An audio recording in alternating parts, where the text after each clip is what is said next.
And queen takes f3. Oh, what is going on? Oh, this is going to be a fortress. I just don't see any hopes at all. This is very easy. Just rook back and forth. Taking chess to the next level. Wow. Wow. Wow, yeah. Nothing else to say. Wow. Creating the future of the sport. Introducing the Champions Chess Tour. 10 months, 10 tournaments. The world's best players online and on TV.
Wants to take this.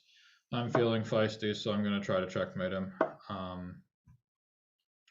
But maybe that's a bad idea. Okay, so that's a mistake because now I have this tactical resource I can take twice on d5 with bishop c4. And I think black's position is already untenable. All right, so there, I'm just going to go knight f4 and some kind of bishop c4 check and knight e5, and there's so many weak light squares. So queen a5 is not really an issue. My king is a little bit dumb on d1, but I can just go bishop c4 check and king e2 to fix it. And I think actually black's king is in much more danger than mine. So let's go check. And now, I probably should have started with knight g6, but this is fine. Okay, now knight g6 comes, and now everything is going to fall. Let's start by taking this bishop, and I'm threatening knight g5, knight g6 mate, which is actually kind of hard to stop. Yeah, so knight g5 and knight g6 is mate. Yeah, so I think black is not really able to play like this and go knight h5 so fast. So let's see someone else. All right, Jup in the house. Oops, I tried to click on Jup but misclicked. Jup will play soon. All right, so airs CPLP. Let's give this a try. So I'm going to continue with the chessable repertoire and play the Semi-Slav. Please don't take on d5. Yeah, this guy fights. All right, so here we are in the Semi-Slav, and we'll see if the chessable repertoire holds up. Yeah, so here I actually recently added the Botvinnik to the chessable repertoire. I'd always given knight bd7, but I'm going to try the Botvinnik now because I added it to the repertoire, and so hopefully I'll be able to advertise that as possible. I still think knight bd7 is like my main choice, but I think the Botvinnik is a very reasonable option. So here, this a4 and e3 just feels very soft to me because if black is able to keep this pawn on c4 without like counterplay, which obviously could be something like if he can play e4 e5 like in the Botvinnik main lines, that gets to some interesting stuff and complications and whatnot. But here, since I was able to complete development without anything like wildly terrible happening to me, I think black should be better. But this knight e5 move is sort of clever, I guess. How do I want to do this? So I have to be a little bit careful of a b5, rook a8, and knight b5. I don't want to play. Knight e5 is kind of clever. So,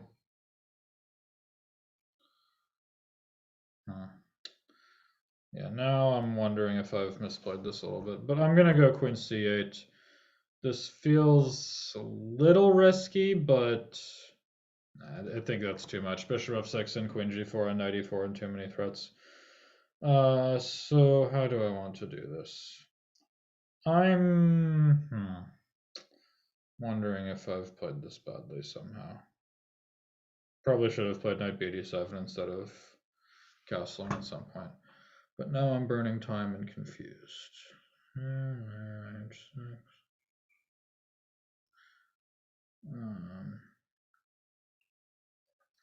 I'm just going to play it calm and make this sort of funny move bishop e7. So he can take his lost pawn back now. He can go ab5, rook a8, bishop a8, and then knight b5. But my thought was there I can go c takes b5, bishop takes a8, and then knight f to d7, when I think that I'm starting to trade off his bishop pair, and at some point this queenside pawn majority should be nice. So yeah, he does this, and now I go knight f d7. And a whole ton of pieces are going to get traded in the next move or two, and then my queenside pawn majority might count for something. He has more pawns in the center, and I have more pawns on the side, and the more pieces come off the board, the more that's going to favor me. And white wants to keep as many pieces on the board as possible, and since that's not really going to happen here, like basically everything's getting traded, I think black has a pretty comfortable position. It's still nothing special. I think white is absolutely fine now. I probably could have played this better. But if white is going to punish the Botvinnik, I don't think this is the most intimidating way.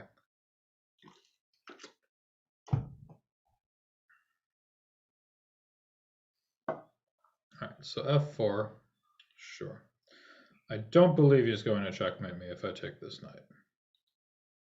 So I'm going to take the knight and ask him to prove it. He's going to go fe5, which leads to like a pretty natural attacking setup, but I don't believe it. So I'm going to go knight d7. If bishop c6, I can go rook b8 to support the pawn. And at some point, if I just stick my knight on f8, I do not believe he will ever checkmate me. So here I'm going to go rook c8 to get behind these pawns and get ready for like b4, c3. And if I stick my knight on f8, I don't think he's ever going to mate me. So at some point, my queenside pawns should start to count.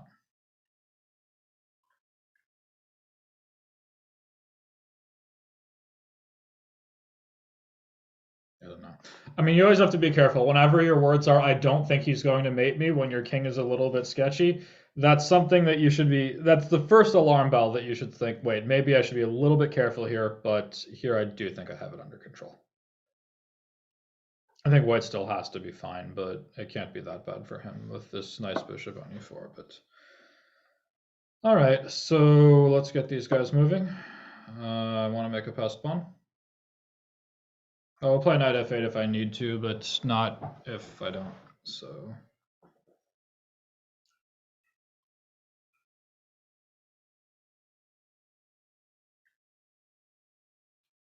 error CPLP. It's a funny name. All right, so yeah, proceed forward. Don't think he's in particularly good position to scoop up this pawn. That one, huh? Okay, so now he's clearly not going to mate me anymore because his rook is left. So I think I can just go knight b6 and get my knight more intelligent place. Maybe he could have tried queen b7 on the previous move, but I don't think it was that special either. Could have played rook b8 or something. I don't know. But this c-pawn is going to be very good.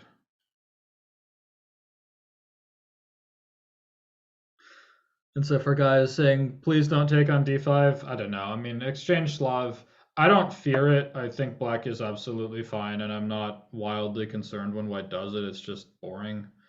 And I play chess because I like to play, and I don't like to make unplayed draws, which I know is a little unusual among high-rated guys nowadays, but that's me.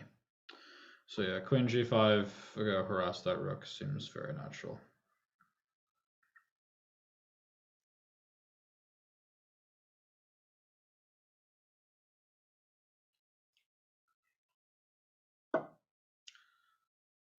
Rook c2, and now I'm wondering if I can start some tactical operation, but knight c4 takes, I can go knight d2 or knight e3. Knight d2 looks pretty good. Let's go knight c4. I don't really want to let him just take my c-pawn next move, so here knight d2 is coming, and I also have knight a3, he has rook f2. But knight d2, and then he's going to have to play like queen d1, and this is not going to hold. So start with this check, get the queen nice and active first, probably pick up the e4 pawn if I want it. Do I want it? Nah, let's just go bc3. And all of white's position is about to collapse.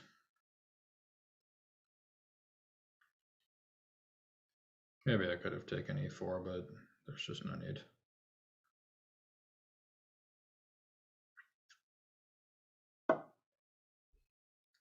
All right, so let's take on d4 and then take on e5 and take all the pawns. So Bogdan Gramesha's question, what is the plan for white and Semi-Slav with bishop d6 and queen e7 when black takes on c4 followed by e5? That's sort of a vague open-ended question. It depends, like, when you say d takes c4 and e5, is black doing this voluntarily or is white playing e4 at some point first? Because the structures where black plays e6, e5 are very different if white has played e3 or if he has not played e3. Or if he's played if his pawn is on e4 or e3, I should say, is the best way of putting it. All right, so now let's take this bishop and go queen d2 and c2, and I think that's a pretty convincing end to the game. And yeah, c2 comes. Make a new queen. So in general, for black, I don't love going dc4 and e5 if white's pawn is still on e3. I only really like doing it if the pawn is on e4 because there's various points where you go e takes d4 and knight e5 and you don't want to get hit with e takes d4 back.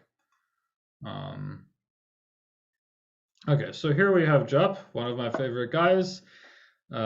He always shows up to my Banter Blitz, and last time, if I recall, I mouse slipped in a completely winning position, so I need some revenge. Let's see if he can cause me some trouble. So yeah, I'm just sticking with the chessable repertoire until somebody proves me otherwise. All right, and here I believe I wanted queen b3. And now knight h4.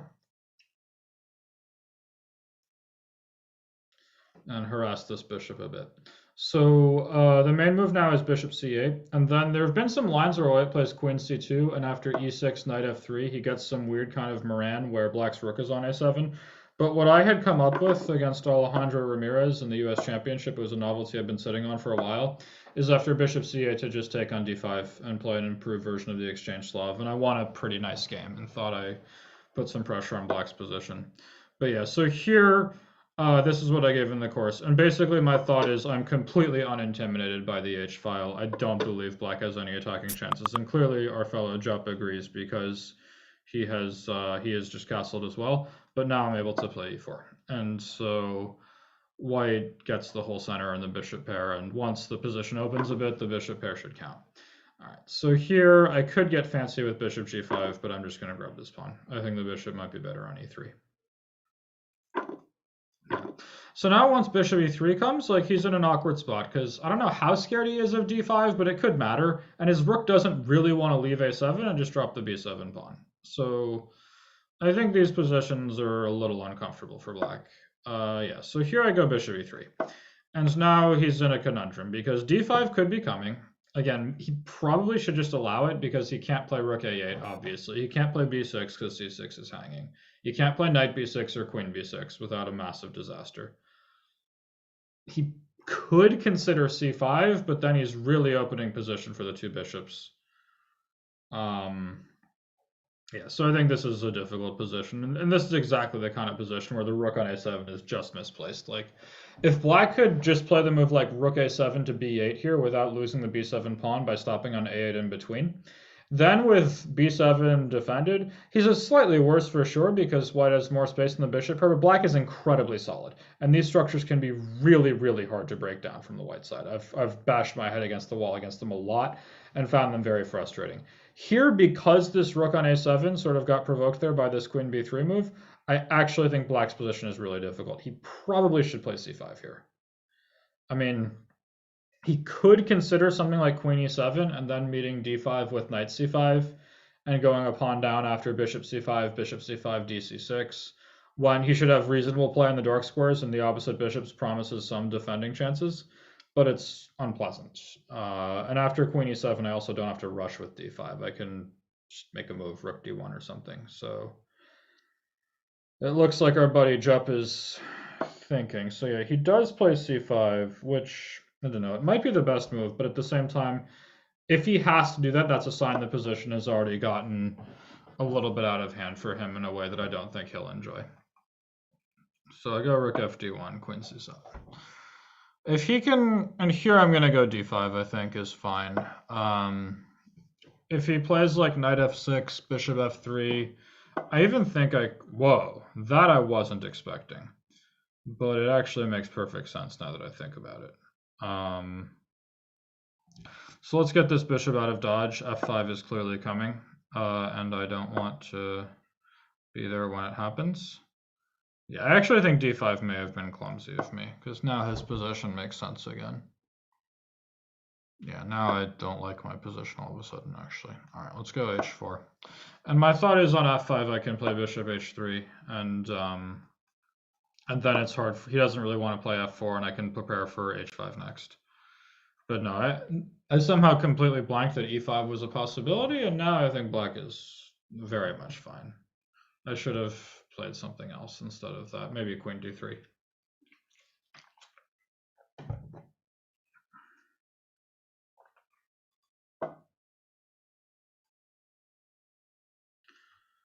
All right, come on, Vincent Kong. You trying to get me in trouble with comments or not?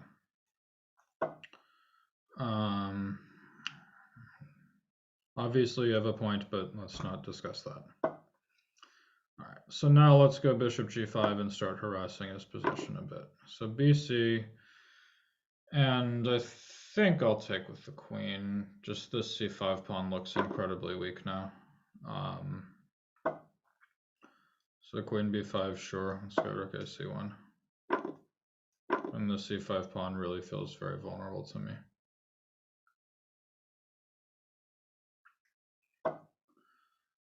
All right.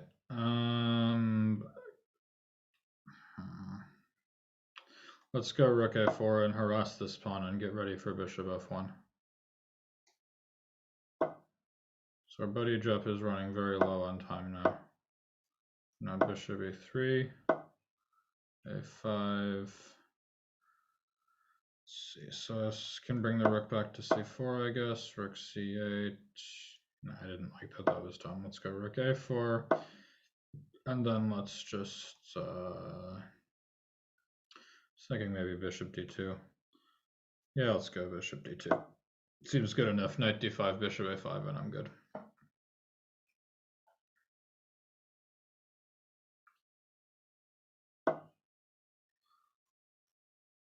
Bishop takes a5, and now let's just bring the bishop back to c3, and then takes, and this pawn is going to win the game.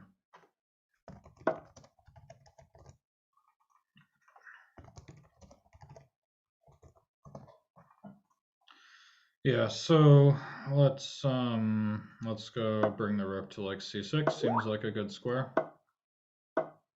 All right, keep gaining space. And then a5, gain more space. And then, yeah, probably I should have played rook b7 at some point, but there's still no need to fret. At some point I can just reroute the bishop to e3, and that should be good enough. Let's give the bishop to e3. And then take this one, and that's the end of that.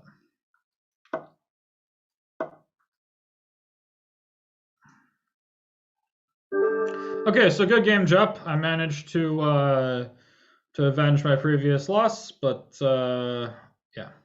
All right, who else wants to play? I see Violin 18. I don't think I've played with you before, so good luck to you, Violin 18. Let's see if you can play.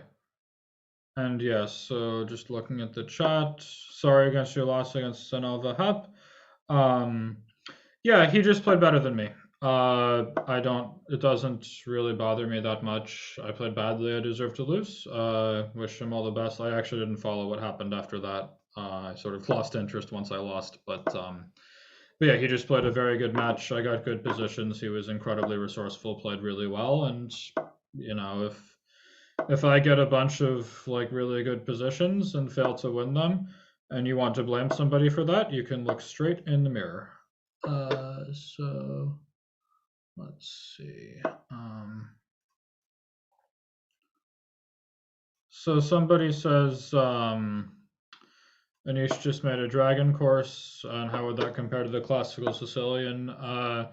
The dragon and the classical Sicilian, honestly, I think are actually two pretty similar openings in that they're like absolutely perfect except against one variation particularly. So in the classical Sicilian, it would be bishop g5, which is the only challenging way to play, and the dragon would be the Yugoslav attack is the only challenging way. And in fact, there's going to be a lot of transpositions. I haven't looked at Anish's course yet. I mean, it only just came out like a day ago, so of course. But I think that his course is probably gonna have a lot in common with mine because against like a lot of moves other than bishop g5, I ended up just playing g6 on my next move anyway. So I quickly was just aiming for a dragon where I didn't have to deal with the Yugoslav. Now, in my opinion, I think bishop g5 against the classical Sicilian is not as scary as the Yugoslav against the dragon, and that's why I chose to play the classical Sicilian myself a whole bunch of times, including in the Champions Tour against like the best players in the world, and win against like Nakamura and Dominguez and all them, and with a lot of success. So I'm a little bit more skeptical of the dragon, but if Anish can make it work, I'm sure he made a great course. So at some point, it's just a matter of personal taste. All right, so in general in the Benoni, if I can go knight takes e5 and knight c6, I'm a pretty happy guy. In fact, Black's queen is not quite trapped, but like starting to beg to be trapped. So let's go d6 and knight d5 is coming and the pieces are just springing to life. You cannot allow the e5 break in the Benoni. It's just too powerful. And here it happened. So how do I want to do this? Just maybe just d7 first or something? I don't know. I can start with knight d5. I can start with bishop e5. I can start with d7. I can start with knight e7. White is very much spoiled for options here. Knight d5, knight e7. Let's start with bishop e5. I just don't want to let this queen land on b2. This may have been lazy and stupid, but that would be pretty typical for how I've been playing recently. So g3, and now where is this queen going? If like queen to h3, I can go bishop f3, and I'm threatening knight e7 and all sorts of stuff. Yeah, so it's a party next door. I'm glad you're enjoying the d4 repertoire. It is definitely strategically aggressive. That was my whole goal with the repertoire. I'm not the type to just assume my opponent will be an idiot and let me crash straight through with like very forcing play. That just stops working at some point. And I think strategically aggressive repertoires are like much more challenging to face at high levels than like very tactical ones in general, or very forcing ones. So I was very happy with how that course worked out. All right, so here I have to be at least a little bit careful because my king is skeptical and his knight is about to come to d4 where it's going to be really good. But ultimately, rooks are bigger pieces than what he has, so that should help me to some degree. So with knight d5, I'm hoping I can get my queen to the d5 score before a knight on d4 shuts me out of it.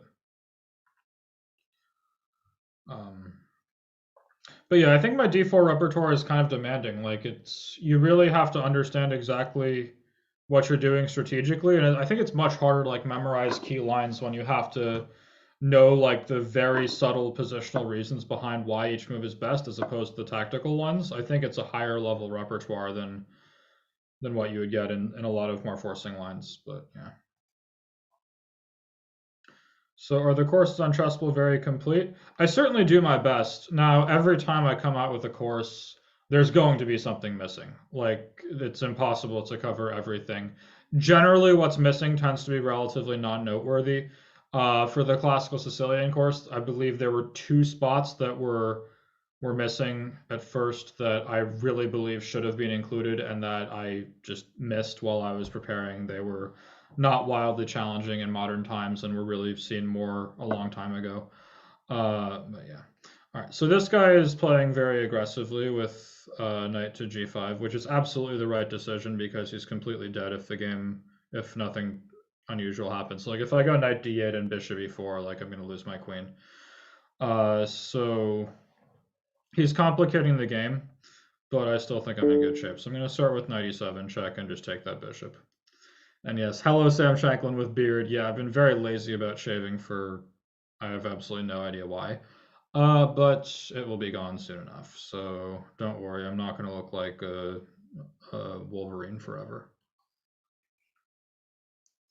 Yeah, so once I get rid of this light scored bishop, I don't really believe I can get checkmated anymore. And given my form and recent training and whatnot, my top priority is to make my position idiot-proof, and I think as long as I don't blunder rook f6 next, I should manage to do that.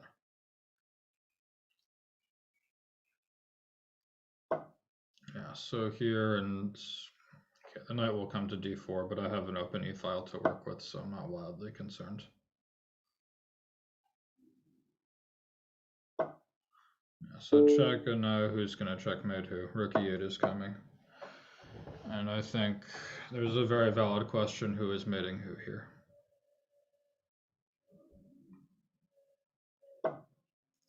Knight e6, sure. It's a good move, I guess. Let's go check and then rook g4 and get ready for queen h8. But then his king will hide on e7. I don't know, this is pretty dumb. Oh, queen h8, king e7, rook g8, and the attack will continue. All right, so let's go check. Rook g8. Yeah, so he's running, but my pieces are just large, like they're strong pieces that are bigger than his pieces, and therefore have good attacking possibilities. Queen a8 is checkmate next move. That's a lovely checkmate. I don't know if I've seen an exact mate like that before, but it's very nice. Okay, so good game to violin 18. Let's see who else wants to play. Let's play with Ruthless Decision. I like your screen name. So I will continue along playing with my repertoire. So which reply to d4 do you find the most frustrating? Probably like the Rogozin or Queen's Gambit declined with bishop e7. They're just very solid and they're incredibly hard to prove an advantage against. And even if you get one, it's usually not much. And like it's just tough to play that way. Okay, so a5 I don't understand at all. I guess it makes sense with knight a6 because he wants to play e5 and then after d5, knight c5 to not run into b4. I guess that's the big point of a5, but at the same time, what I talked about a lot in the course is if white can help it, he really shouldn't play d5 in these structures anyway. And so I think I'm just going to not play d5. And the only way black can really get good King's Indian style counterplay is to convince me to play d5. And the way he does that is by playing knight c6. And the knight on a6 is totally misplaced for this task. And now I think I just should have a very nice position with sort of Maroczy bind style space advantage. And black has been unable to trade any pieces. So this seems very unpleasant for him. And yeah, guys, I'm only playing members, unfortunately. So I encourage you to join Chess24.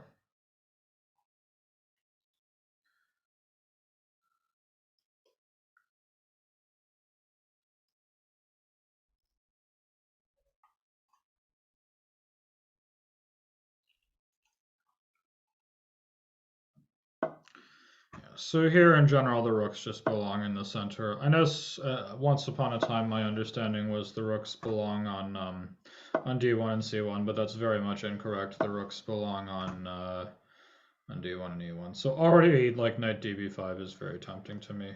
Like, he can't ever get rid of this knight because c6 is clearly never going to happen. So this is going to be a knight that's just going to be a pain in the butt for him for the rest of the game. All right, so there, let's see. Knight d5 is tempting, but I'm just going to be patient and tuck the bishop away on f1. All right, so yeah, maybe I shouldn't have been so patient. Let's throw knight d5 and see what happens. You can take b5, but it's just an unpleasant position after like knight f6 and cb5 with bishop c4 coming. Yeah, so here I can take this one, and now I think material is falling off the board.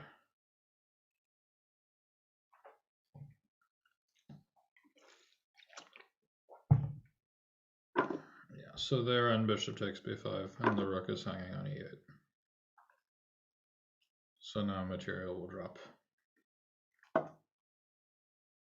Okay, so he does that, but now, I mean, he will only lose a pawn instead of heavier material, but the pawn is certainly enough to win the game, so it's quite fine. Yeah, so let's, I guess queen f4 is okay. It's a little tricky. Queen f4, bc6, bishop c6, rook a b8, and he's threatening rook b4. So I have to be a little bit careful here. That's probably careless. cb7 unfortunately does not work.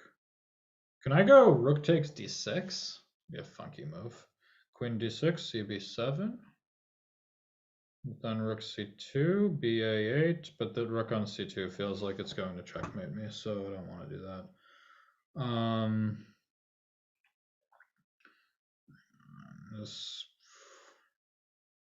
Okay, I don't believe this. Queen a4, bc6, bishop c6, rook a b8. I can go b3, rook b4, and then queen takes a5, and he cannot take my bishop. So I don't believe this. It took me a second, but I think this should be good.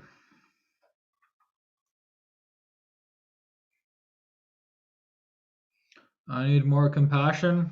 Yeah, people have told me that. But I'm a flawed human being, and some flaws are forever. All right, so queen e7, but now I should be able to consolidate this extra pawn pretty easily. So take, and after queen takes b7, I can probably just grab d6. Looks pretty good. I can also go bishop d7 when his rook doesn't have a great place to go, and he's sort of, let's just take d6. That can't be wrong.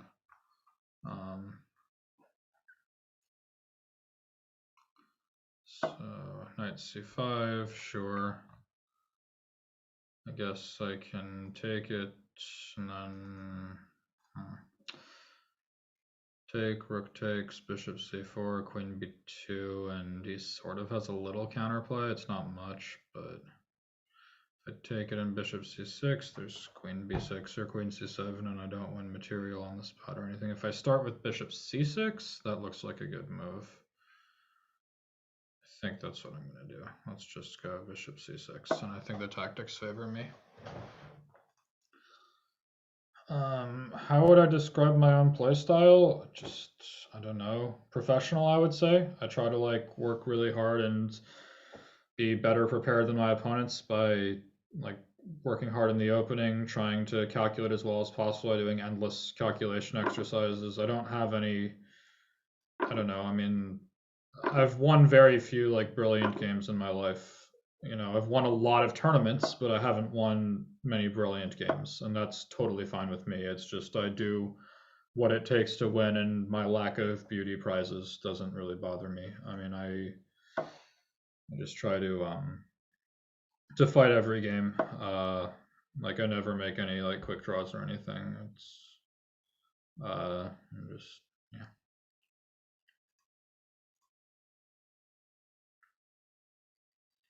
So here I'm up in exchange in 2 pawns, and he can take 1 back, but won't help him. Yeah, all right, so let's just fight for the open file, get that rook out of there, and this one is just about over.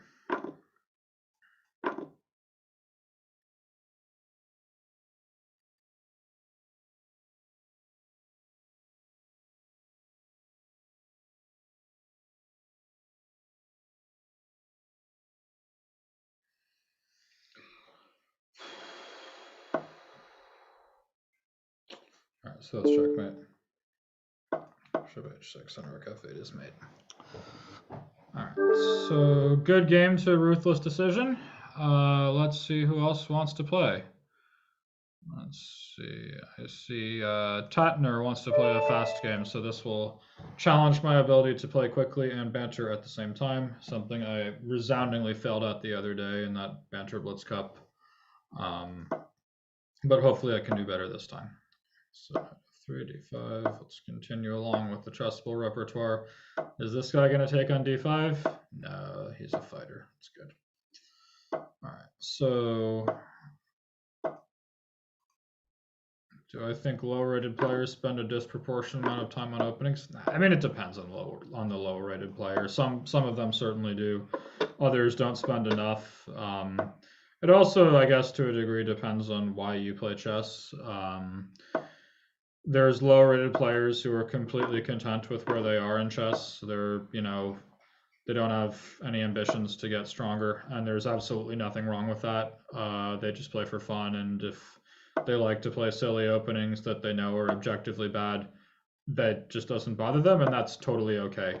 There's also low-rated players who are more serious, and for whom a big part of chess enjoyment is the thrill of becoming a better player, and for them, oftentimes they cannot be spending enough time on openings if they're constantly playing stupid stuff.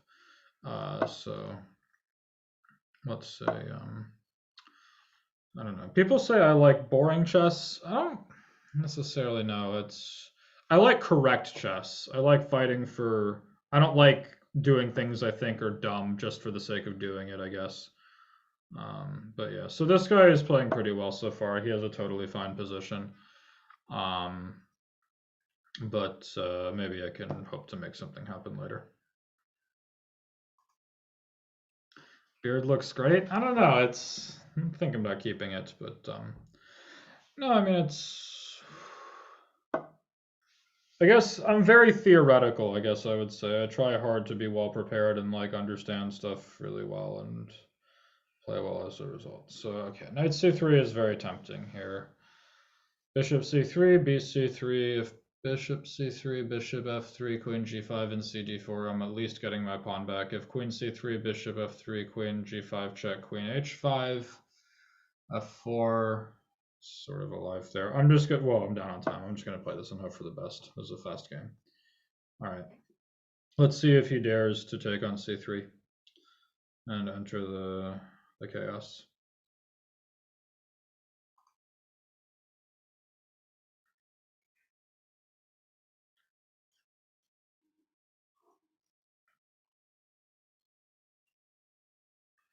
Bishop c3, bc3, queen c3. I haven't actually refuted this yet. I don't see a brilliant response, but I'm just sort of assuming one's going to be there. This one, though, I think is just bad for white. I can take on d4 next, and then I'm at the very least getting my pawn back, and his king is going to be forever problematic.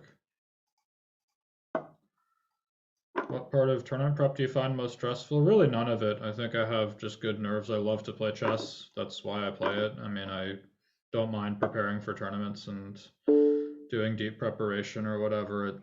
I don't know. I never understood why people got stressed out by preparing for tournaments or why they constantly make two-move draws. It just never occurred to me to ever do anything like that. All right, so here let's go check, and then this should be gone sooner or later. So I can take this one, and if queen d4, I have queen g4 and queen h3, I think is probably the most accurate. All right, so let's just be simple and force an endgame is fine. This is what I mean by boring. Like, I probably could have mated him there, but as soon as I see a move that I evaluate has 100% certainty of winning, I just play it. And so a lot of the time I can end up with like some really powerful attack and I just cash it in for like a winning endgame. And I just don't care because I win, and that's good enough for me. Like, there's a 0% chance white will save this game, so why do I need to go give mate? Yeah, so do I ever use memory palace techniques? No, I don't know how to do that stuff. That's for people smarter than me. All right, so h5. keep on shoving this pawn and get all the pawns moving. King around to c3 next, I guess, is fine. Alright, so let's not hang that pawn. Let's go here and then bring the king around to c3.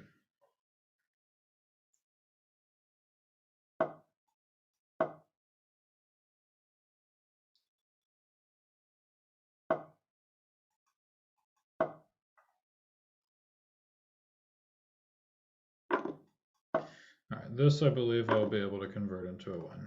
There's a 1 queen, and now I'm about to make a second one, or queen of 3's mate. Alright, so good game, Tatnur. I think bishop c3 was a bit too optimistic. Alright, so let's play with Haringer Hecht. I need to get some high-rated guys to get a good challenge in. So this guy is like 2,900, which is probably higher than me. Yeah, it's higher than me. So let's see if I can defend my rating or if this guy's just stronger. Alright, so here we'll go knight c3 and continue along with the repertoire. And we have a more mainline semi-tirage. Nowadays, people in the semi-tirage are often playing a quick c takes d4, but here this guy is playing it more like a mainline. And now the first question is, can I even remember my analysis, which is always an open question. So he starts with rook e8, and now I believe the best move is h3, with the point that I'd like to play rook e3 next. So he plays knight f6 to stop that coordination, and then it's queen f4, and he goes knight h5. And I believe what I came up with here was to play queen h2, and then h6, and here I want to start with d5 and then go bishop a4 instead of e5, which I thought was kind of clever. So bishop a4, and then now we can go e5, g6, and here I can try knight d4, threatening e6 in some cases, yeah. So here there's a very similar line like this where he can, okay, so he plays it this way, and here I thought bishop e8 was supposed to be pretty good, if I'm not mistaken. Or is it rook e8? It's one of those two. But yeah, basically by provoking the rook to e7, I thought this was supposed to be at least a little bit annoying for black. So let's suppose I actually just take this queen and then go rook e6. That seems annoying for black. And yeah, this rook is misplaced on... it should have been on e8 instead of e7, so that he could have taken with the king on f7, and then rook e6 wouldn't be coming. But here rook e6 is happening. And I don't know, maybe I've misremembered my analysis here, but I think rook e6 is going to be annoying for black to deal with. Maybe he can try like rook c7, rook e6, b5, because I can't go rook g6, is then king h7, bishop c2, rook c2. So that's probably reasonable for him. He's clearly very well prepared. He's like known his stuff all the way to move like 25 or something. So it's very hard to prove an advantage against a guy who plays like a good opening and is prepared this deeply. But yeah. So, did I ever meet John Urschel? Yeah, a couple times. I find him a fascinating guy. I quite like him. He's a very, very smart fellow and very interesting person to talk to. All right, so there, and now I don't think I have funny business. I can start with bishop e8 if I want it. Bishop e8, rook f6, rook e6, king g7, and he's sort of kicking. If I start with rook e8, he has to go king h7, but that's not the end of the world for him. Knight e6, and I don't know, let's just start by dominating the knight. I probably could have done something more ambitious than this, but this seems like a reasonable move. These positions, like, they're just so risk-free for white. I mean, if black plays this well, he should definitely hold, but he's never going to win. And it feels like only white can be better. I don't know. But maybe I will manage to disprove myself and lose this position.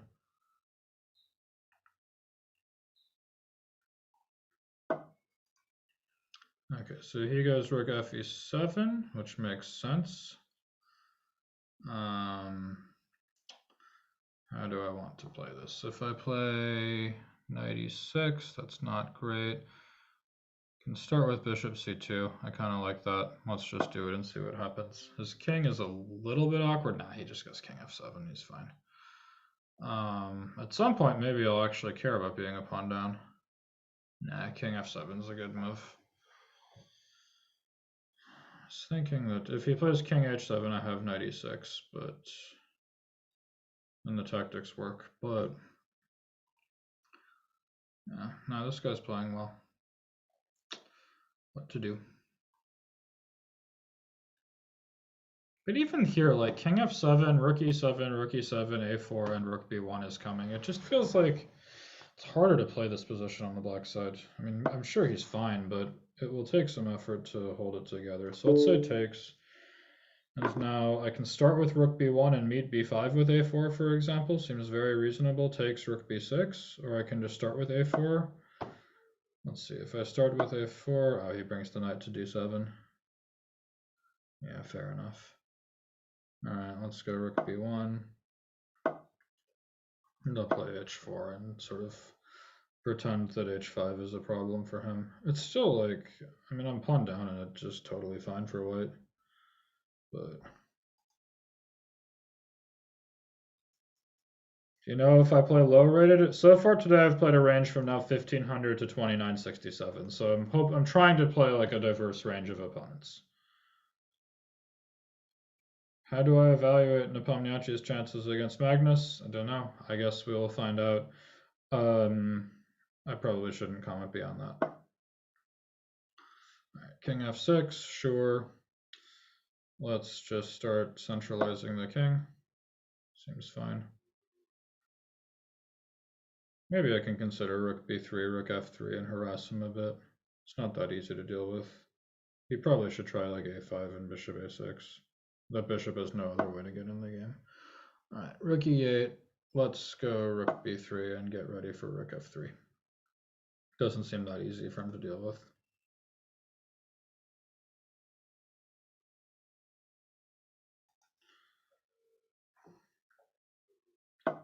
What was my favorite game from the candidates this year? That's a good question. There were some good ones. I'm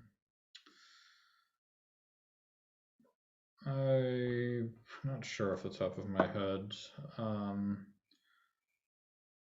I think that this Greshchuk Wang Hao game was great. It was obviously a draw, which makes it less exciting, but I quite enjoyed that one. But yeah, so here I think I'm able to invade. Yeah, so I don't know. I'm sure this guy could have been fine at some point. Now he's getting mated. I'm sure this guy could have been very much fine at some point, but like this whole endgame, I was just a pawn down, and it still felt very uncomfortable for black to deal with. And yeah, here knight f5 comes in too many threats, and black's probably going to get mated. So let's go rook e8, I guess. If rook c8, I have knight e7. Still not that easy. All right, now h5. So how do I want to finish this? Rook e7 looks like a pretty convincing conclusion. I think that's pretty good.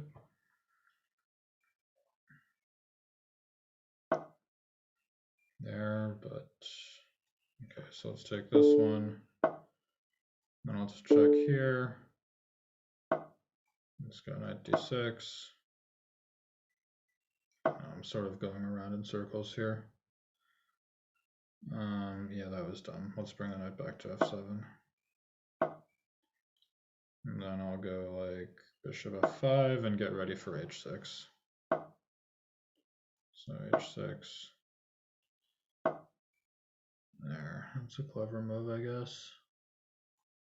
But let's just go take some knight e5, and I'm still winning. And now this pawn is coming, and it's not messing around either.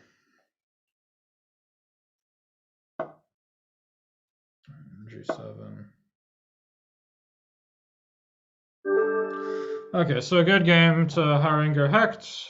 I think this guy's clearly very strong. And he knew his stuff very deep. But I still think that even in this endgame, where I'm sure objectively he was totally fine, it's just uncomfortable to play from the black side. So let's play with Andrew 74.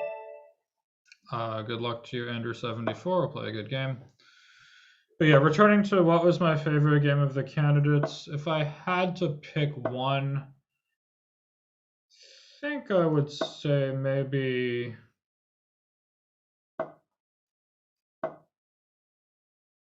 it was probably Ding against Gresstroke. This one I really liked as well.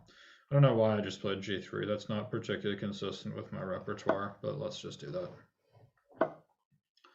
All right, so this is sort of some weird line I don't understand, but okay. So I don't think he can punish knight c3 because DC I have knight e5. So let's just keep developing.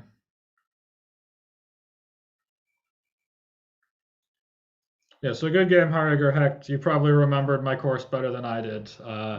I suspect queen takes c7 was not the move I gave. I probably gave bishop e8 or rook e8 instead. I don't really remember, but I think I sort of showed that even in these lines where honestly I think black had to have been fine there, I think it was still more comfortable to play from the white side. All right, so yeah, now I just want prophylaxis against e5. I don't know why I played g3 against this guy. I was supposed to keep playing my repertoire. I just forgot. All right, so let's just keep developing. I could throw e4 at some point, but that sort of frees his pieces a little bit because he can take it and go knight f6, and then, I don't know. I mean, position's still unpleasant for him, but I think I can at least be a little bit patient on e4. All right, so e5 is seriously asking for it, and I think he's going to get it. So let's take it, and then knight takes d5 seems very, hang on, knight d5, c d5, and gone, yeah? All right, so let's just take this one. Seems good enough for me.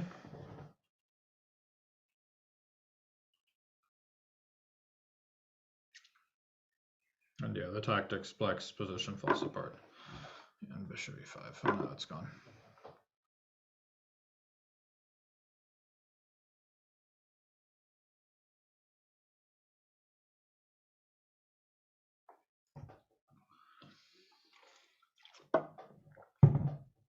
All right, so queen e7.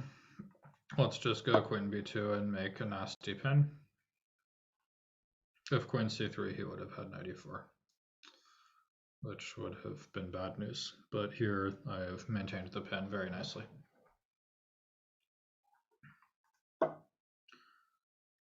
What do you think about the French appearances of the candidates? I think you should look at the results and see how the French actually did.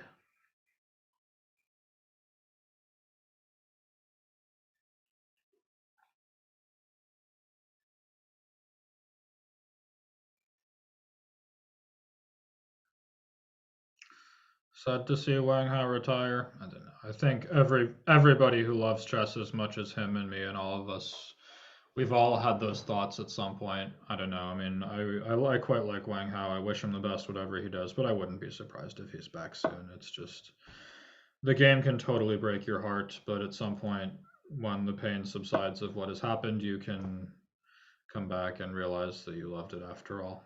It happened to me before, so I wouldn't be surprised if it happens to him. All right, so rook c8, bishop c8, and d6, and yeah, this is not going to hold together for black.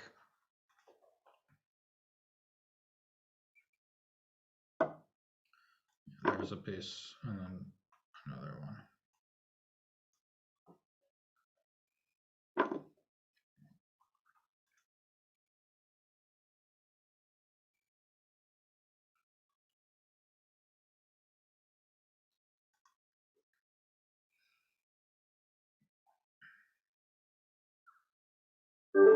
All right, good game, Andrew 74. I think that went wrong when you played e5, but it's already a difficult position. Let's see. Oh, why must I lose to this Bogues? This guy always plays, and I haven't played with him yet. All right, Bogues, let's have a good game. I know you like my banter sessions, so good to see you, and let's have some fun. All right, so let's continue with the chessable course and see if the classical Sicilian can hold up.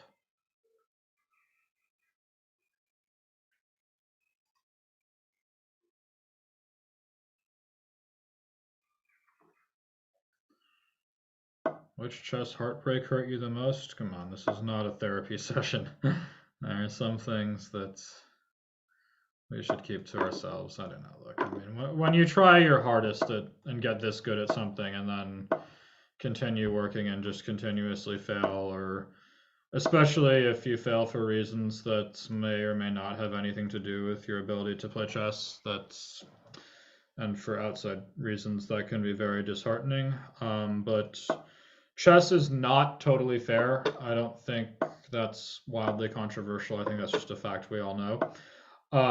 There's times that unfair things can happen to you. But what I think I failed to understand when I first sort of quote unquote quit chess when I was 18 and went to college and didn't play for like 9 months was that there's no doubt there's parts of chess that are just straight up unfair. And I had only just begun to experience what that is. But rest assured, it's a lot more fair than just about anything else you can do. And the injustices that you may suffer in the hands of chess politics are absolutely nothing compared to the injustices of being darn good at your job, but they're just going to hire the boss's nephew. And that kind of thing doesn't really happen as much in chess. Life is not fair. There's going to be times when it's unfair, and that's just the way it is. And chess is pretty reasonable in that regard, in my opinion.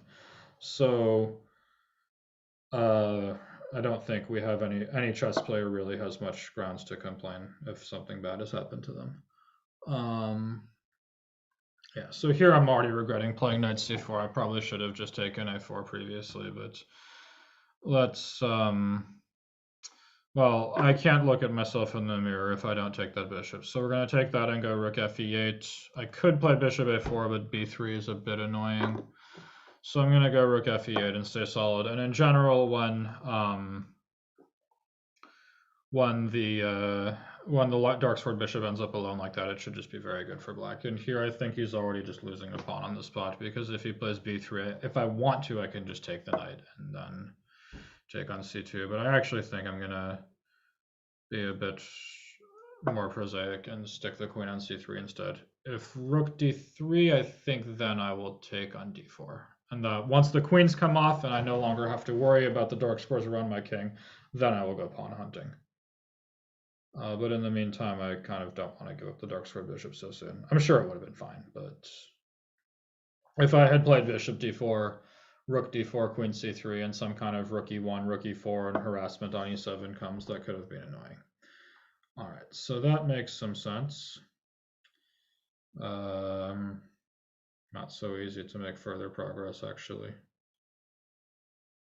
Let's start by playing bishop e5 and asking this queen where it wants to go. Probably h4, but then my thought was I play bishop f6, which is where I wanted the bishop. Okay, so that here I'm just going to simplify and take this one. And I'm not particularly concerned about rook e1 anymore. I can happily play king f8 without having to worry about king safety, and now I should just be a pawn up. So all right, let's go h5 and stop him from playing g4, or at least discourage it. And this will take a little time, but it should convert. Okay, so that's a pawn on h3, if I'm not mistaken. Rook e4, sure. Let's tuck this bishop back on f5. Rook c4, and clever. If rook c8, he doesn't have rook b7. I can take it. So I will play rook c8. And rook b7, I can go rook b7 and take back on c8 with the bishop. Do you mean chess isn't fair with stuff on the board? No, chess on the board is always fair. And chess off the board might not always be fair, but it's a lot more fair than most things you'll ever do. So I think that chess players are very fortunate. I mean, I don't think you'll ever meet a serious professional chess player who is never the victim of some kind of unfairness at some point. I don't think you'll ever meet a human being who is never the victim of some kind of unfairness at some point. But hopefully chess players have the mental fortitude to understand and just forget about it and move on and then win anyway. That's really what makes you a strong chess player and a strong person when the world is not fair. Because it will happen to you. It will happen to everybody. All right. I missed e5. No, there was en passant at some point. That wouldn't have worked. Yeah, so here, let's just force a rook ending. Seems easy enough.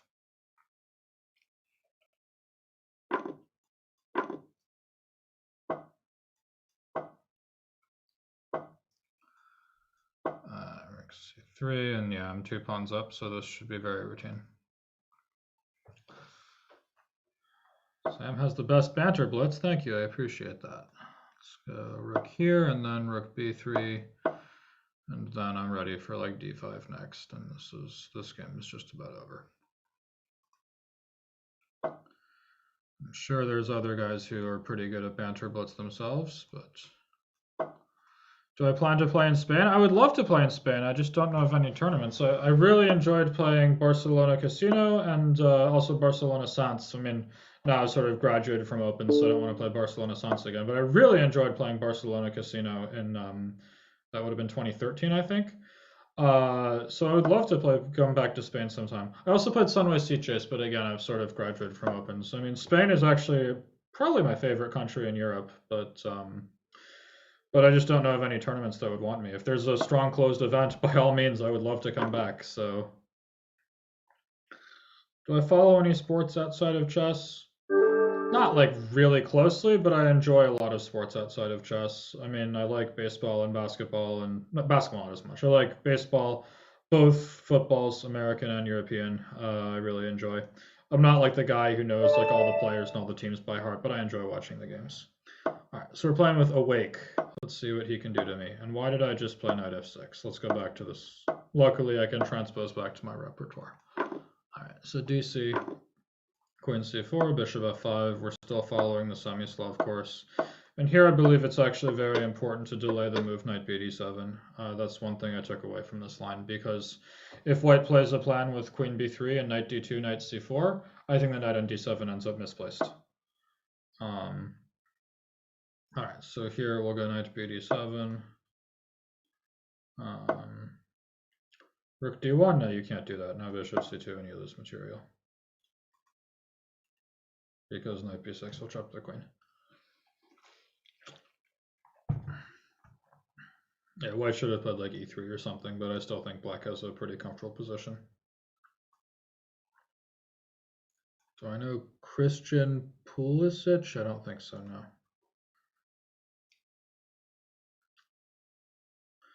So rook d1 is a mistake. White should play e3 there, but I still think black is quite fine after rook c8, and then queen e2, bishop g6 is a nice move. Or just b5, actually. The whole point of b5 is supposed to wait for knight c3 and play b5, but since he's already played knight c3, you can do it. But yeah, here white is just going to lose an exchange, so he's got to do something like that, but now I think I can even take on e4 as well. But now take e5, and now everything is going to hang. All right, so good game, Awake. I have to be careful of that little trick. Let's see, who else wants to play? Let's play with King Sac 64. All right, let's see if this guy wants to sacrifice his king.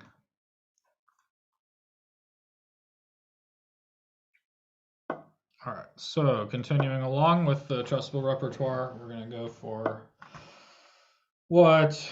Oh, come on. I don't even think I put this move in my course. It looks too silly, but maybe we'll see if this guy can educate me as to why it's brilliant. So I just play it like a dragon, and in general, I believe if black can get the bishop to g7 safely, it's pretty good. So is that bishop c2 a common thing? Yeah, I mean, it's a trick you have to be aware of. If you fall for it, you just lose. You're supposed to play e3 first, and then you can play queen e2 and rook d1 later because the e2 score. But yeah, it's a trick you need to be aware of. I didn't recommend this line just to try to trick people. I mean, I totally believe in it, even if white doesn't fall for that, but I still think it's... All right, so here, whenever white plays queen h4 and tries to give mate, when I have a pawn on e6, a knight on e7, and a bishop on c8, and a pawn on g6, I really don't believe white is going to play f5. So I just don't find this very scary. let's go b6, knight bd2. All right.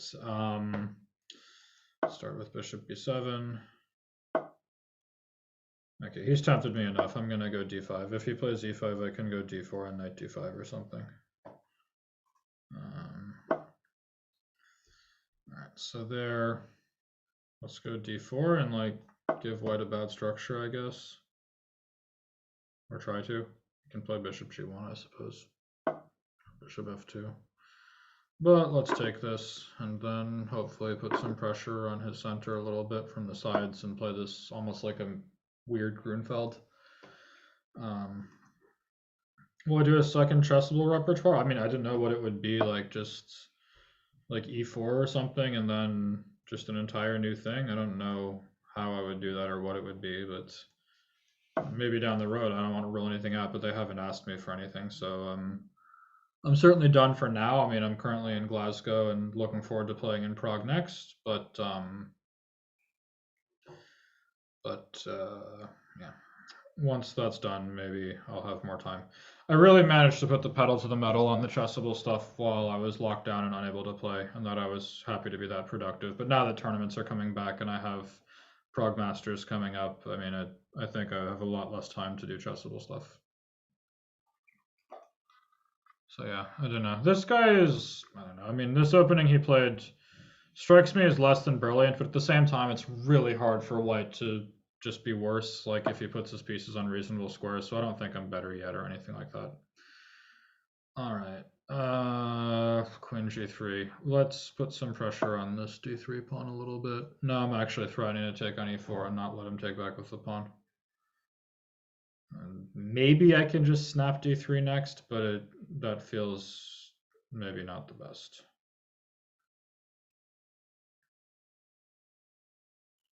Yeah, so Awake as well, lifetime repertoire on the classical French. Yeah, I mean, I guess I think Anish already gave the French lifetime repertoire, and like there's not that many lifetime repertoires left to do and openings that you can look at with a straight face and say this is a real opening. Like I'm not the guy who's gonna do like a lifetime repertoire on the orangutan and fraudulently claim that it will equalize or with white. I mean, it's just not my thing.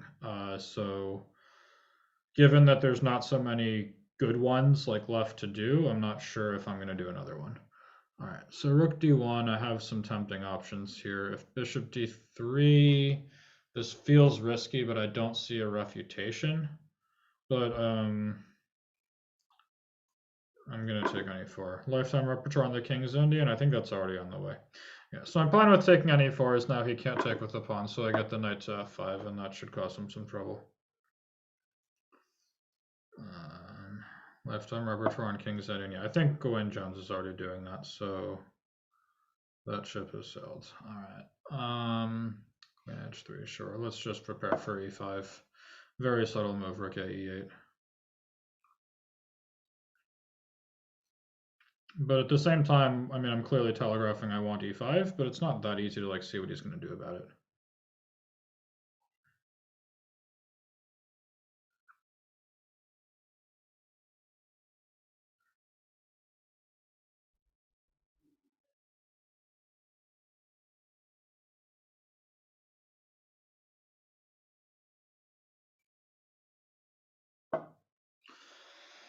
So bishop f2, and I think it's time to blow up the position a bit with e5, and I think that my rooks are going to be on the open files, and his rooks are not going to be on the open files, and my bishops are on the open diagonals, and his bishops are not, so I'm just sort of hoping that tactically this will work out, and I suspect it will as a result. I didn't have to play e5, I could have also played like knight d6 or something, but... All right, so this guy's coming after me, which I think is the right decision, but I also don't believe it will work. I just think his position is not quite strong enough to merit a direct attack like that. But maybe, knight d6, queen d6, f5, and start attacking and hope for the best. It's hard to imagine I'm going to get mated, but who knows? Whoa! That I was not expecting. All right, I don't believe it. So let's take this and go queen c8, and I think this is a piece up. If he had played knight d6 and f5, he had attacking chances for sure. I mean, I wasn't terrified, but I think that he could have played. Now he's just piece down. Let's take this knight, I guess. It's fine. And yeah, again, like it just, I mean, obviously the extra piece is the most relevant factor in this position, but I'd be remiss to point out that that also my rooks just landed on open files and his didn't, which is kind of nice as well. All right, so rook f3 has to work. If queen f3, there's rook e5. If knight f3, bishop e2 or something. And yeah, so this seems to be good enough. Takey. And I think my two bishops and knight should be good enough to deal with this rook.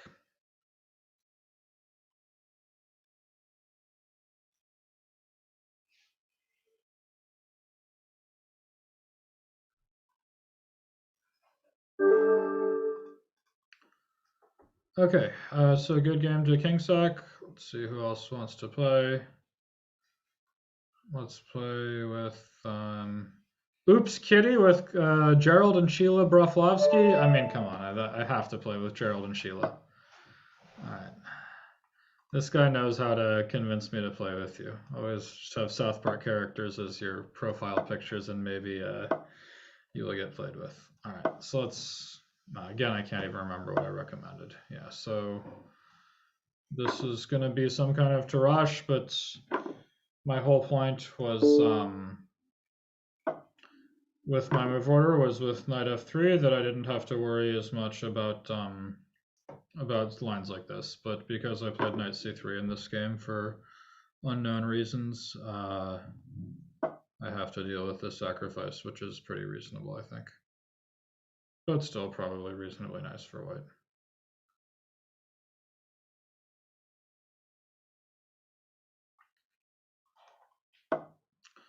Alright, bishop e6 doesn't feel great. Let's go bishop g5, get the bishop outside of the pawn chain. Black needs to be more energetic than this. I think he should just assume the d5 pawn will be lost and accelerate the development as much as possible when he has like reasonable counterplay. But if he spends his time trying to just defend the d5 pawn, he might save it, but still his position will not be fun just because he has to deal with the Isolani. I mean, here he should try like f6 and knight c6 and just start throwing stuff as fast as possible, but I also don't think this will equalize. Yeah, so there, I probably yeah, let's just take it, it's fine. It wasn't the only move, but it wasn't necessary, but it's fine.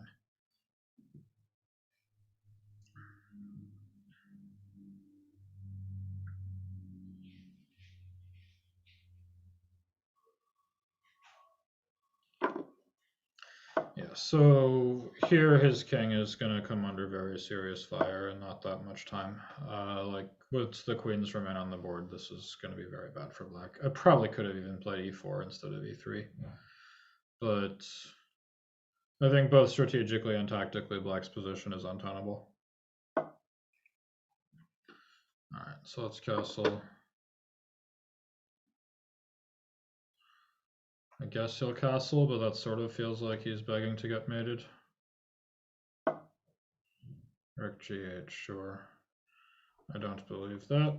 I can play g3 whenever I want, so this seems quite good.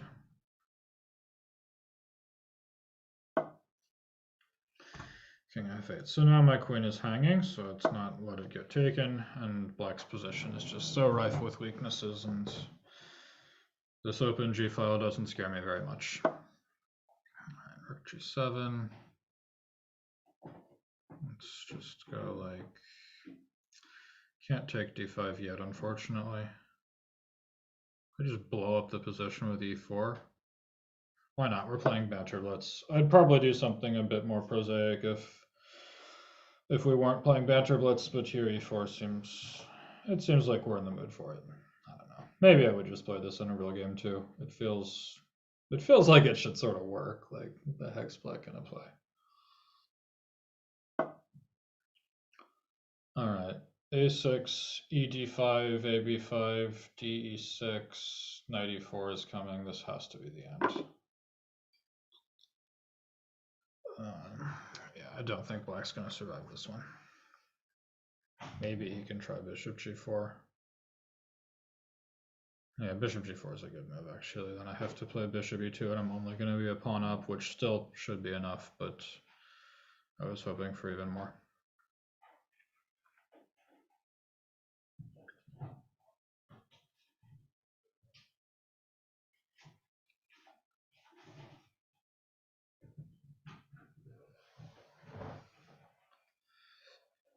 I mean, he has to play bishop g4. There's no other move to even consider.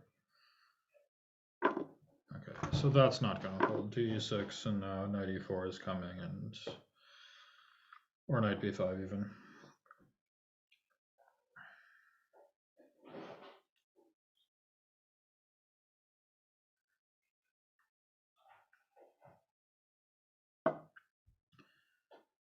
Okay, so how are we going to finish this off? I mean, I can certainly just force a completely winning endgame, but somehow I want to be more violent. Don't know why.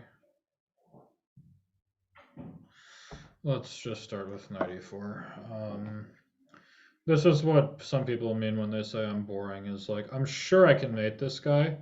Like, there's no doubt this is a mating attack somehow, but it also, like, just take this bishop and queen takes f6 or something, and, like, there's just 0% chance I'm not going to win this endgame, so let's just keep it simple and play an endgame like this, and with an extra pawn and a much better structure, and, like, it's... This is why people think I'm boring, I guess, because I'd make decisions like that, but yeah, so here I guess be a little bit careful about knight c2, I guess, but it's fine. So here f3, and this game is very much over.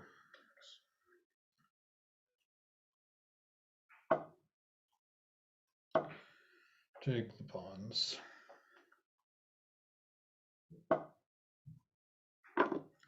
Take more pawns. Nope, you can't do that. Now you lose a rook too.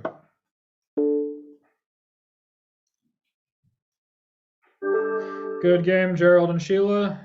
You know how to get me with the South Park characters. All right, dangerous ride. Good to see you again. Let's play some chess. Oh, opponent disconnected. Ah, he's back. Okay. All right. So I think we'll have time for 2 more games. Bishop to g5. I believe I gave f6 in the course, and I gave this move and basically never thought about it again, but let's see if I can remember at all what I tried to recommend here. I think it's bishop g4, but I don't remember anything. This whole bishop g5, f6, bishop f4 on move 2 feels sort of silly to me. Maybe I was supposed to just go g5 and h5 there. I think that's right, actually. I'm supposed to just go g5, h5, and quickly go g4 and e5, but at the same time, this also feels very comfortable for black to me. I'll go queen d7 and castle long or something, and it's like...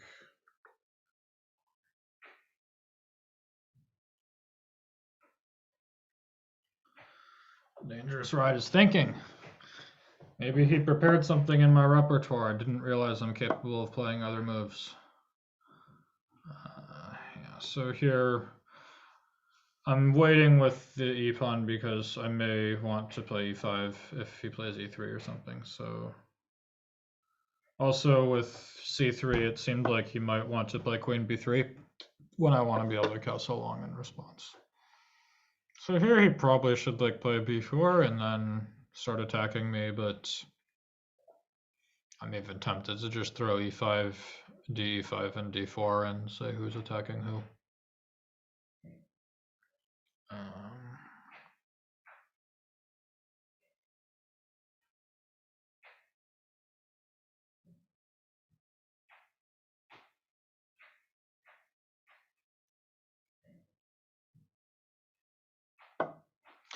Okay, so he lets me go e5. I'm just going to assume the tactics work, but maybe they don't. d5, d5, bishop e5, and I don't know. Maybe I've just given him a pawn. But we'll see. So takes bishop e5, and then I didn't play it. He could have played bishop e5 there. And I think that actually worked for him, but it's okay. Banter Blitz is prone to errors.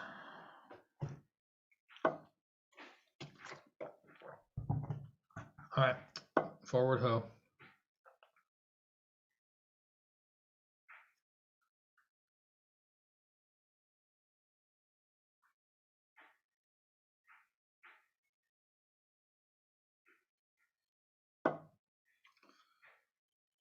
So lots of tempting options.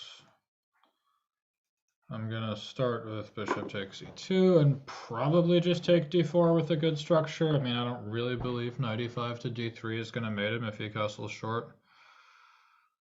But we'll see.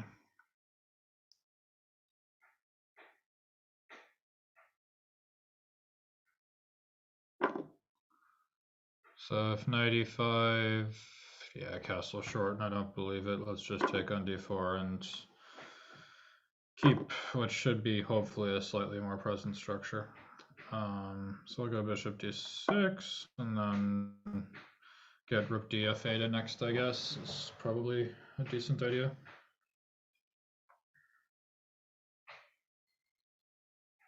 Does he want to castle short or long? Probably short, but still just feels a little unpleasant for white thanks to the lack of space, and don't think he really can drum up anything against my king.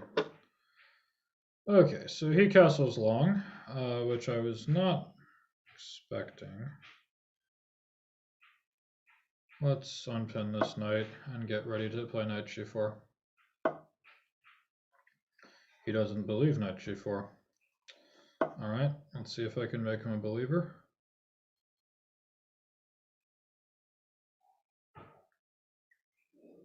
If f3, ef3, knight f3, I think knight h2 works. And queen f5 and queen g5.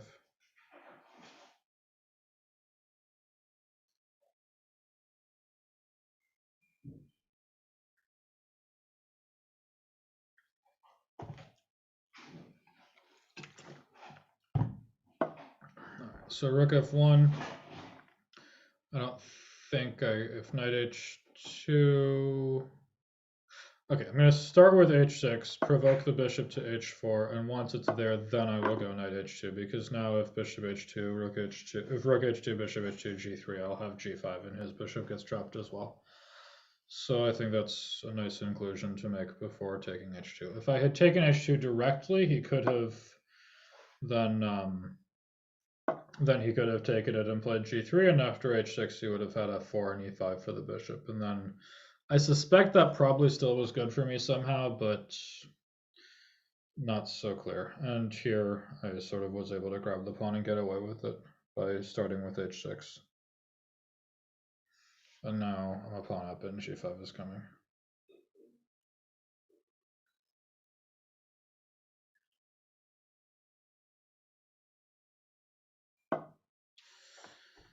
All right, so let's take this one, I guess, and bring the knight back. So this h pawn is going to be pretty good. Let's go bishop f4. And sure. Yeah, I'm happy to take this knight and take the pawn. Go rook f8 and start going rook f2 or something. Or rook f4. Queen g4 is coming. Alright, let's go queen d5, I guess. If e6, I have rook e4. And take the pawn, and that should be that.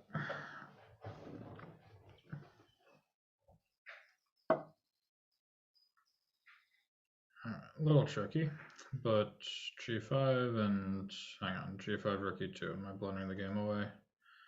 Yeah. Let's just take this one. I see a pretty clean finish. We'll go rook g4. Oh, did I just hang a rook? Yep, I just hung a rook for dead nothing. It's bound to happen at some point, guys. All right, I don't. There's only 4 minutes left. I'm just going to resign this game so that I can play another one. Good game, dangerous rides. Let's see who's next. Yeah. All right. Let's redeem ourselves with one last quick game against Squim Lamb, who has a high rating and wants a fast time control. So to burn 66, do you have to stop playing your chessable repertoire and real events now? I've actually given this a fair amount of thought, and I've sort of decided I'm going to keep playing my chessable repertoire and real events like something like 10% of the time, maybe a little bit less even. And I think that will just, it's not good if people can just know exactly what's coming and like download my course and then try to poke holes in it and know exactly what they're going to get on the board. But it's also not good if I've done this course and then they can just completely ignore it and not have it tax their preparation time. So I'm going to play it a little bit. I think most of the time I won't, but I will play it sometimes, and that will force them to be ready, which I think is the big point. All right, so we're going to go h6.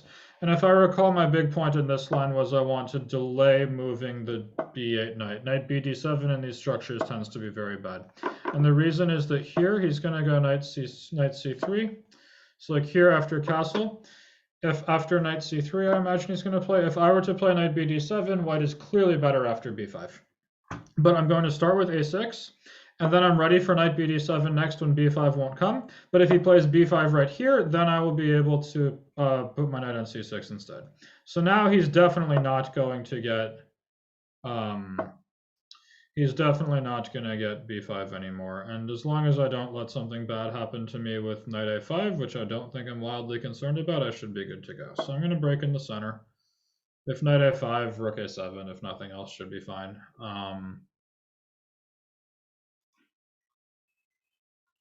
So, all right, so we're going to take this, and now black has a very comfortable position. It's not like amazing, but it's definitely comfortable. All right, so I have to put my rook on a7, which is a passive rook, but also his knight on a5 is passive, so this is okay. All right, so bishop f4. Let's go knight ed7 is fine. At some point I'll go bishop d8 and start challenging that knight a little bit. I don't know, maybe I've just been playing this horribly, but if I go bishop d8, rook e8, how bad can this be?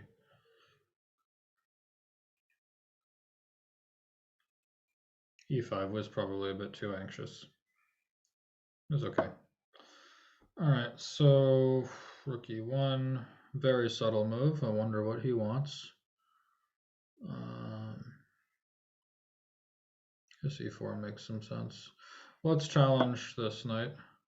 If he plays e4, I can take everything and then take on a5. When at the end, he's going to have to take with the rook on a5, which means that I should be in time to, like, I can start with like knight f6 and rook a8. Oh, he took with a pawn, but then can't I take on c5? He wants rook e7 and bishop e3 or something. I suppose that makes sense. But I'm still not scared. Let's just take it. Yeah, so bishop e3 is coming. That's easy enough to see, but I don't think it's that scary. Can go knight d3 or something, and then rook b8. Let's go knight d3, rook b7, and some rook to b8, and knight b2 is on the way, and I don't know, this can't be that bad for me. I guess he can go rook b6 is a little annoying. Yeah, that is annoying, actually. I was just realizing rook fb8, rook b6. If knight b2, he has bishop f4, and I can resign. So let's instead play rook d8 and bring the rook to b5, I think is a good way to do it. Yeah, so there and now, yeah, rook b5 is fine. He still, I mean, he can take on c6 if he wants it, but I have knight takes b2, so it's not a huge issue. And, you know, this is, I probably could have played this better, but that's okay. Bishop b6, sure. Let's get my knight back to civilization. Rook d1. All right. Let's go knight b4. And I'll take this rook so that he doesn't have a rook on the 6th rank to harass the a-pawn. This is pretty boring now, but yeah, what can you do? All right, so rook Let's go e8, I guess, to try to keep this king out. Rook d6, but not check, and knight c4 comes. Or not, let's just go here and rook e6 next. And who knows, at some point maybe his pawn will be weaker than mine, such as now.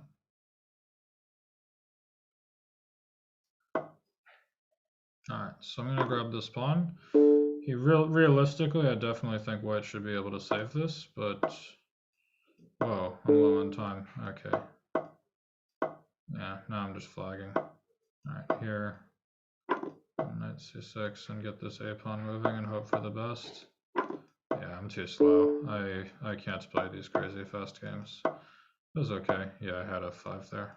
Oh well, here. Yeah, I'm gonna flag.